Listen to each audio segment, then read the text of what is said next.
జై శ్రీరామ్. సీత యొక్క మనస్సు రామునికి వశమైనది. ఆమె రాముని యొక్క వియోగము చేత దుఃఖపడుతూ ఏడుస్తూ ఉన్నది. రామునికి దూరం అవడం చేత ఇతరములైన విషయములయందు శ్రద్ధ లేక కృంగిపోతూ ధ్యానము శోకపరాయణంగా నడుస్తూ ఉన్నది.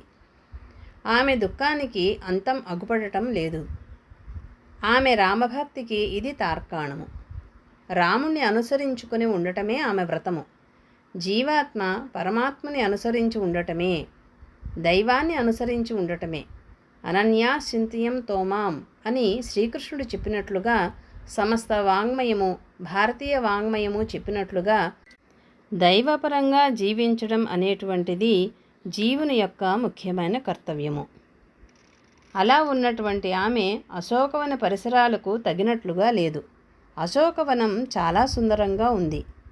ఆమెమో చాలా కడతప్పి ఉంది. ఎందుకంటే ఆ వనము ఆమెకు ఏమాత్రమూ ఆనందం కలిగించడం లేదు.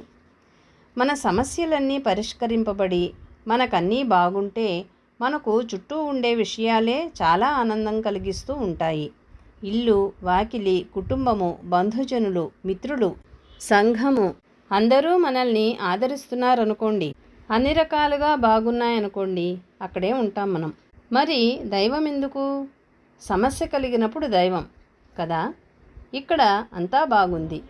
దైవం లేడు కాబట్టి ఆమె ఆనందంగా లేదు. అంతా బాగుంటే దైవం అక్కర్లేదు మామూలు మనుష్యులకి. దైవము మనకుండే కోరికలకి ఒక ఉపాయంగా ఆస్తిక జనులు భావిస్తూ ఉంటారు.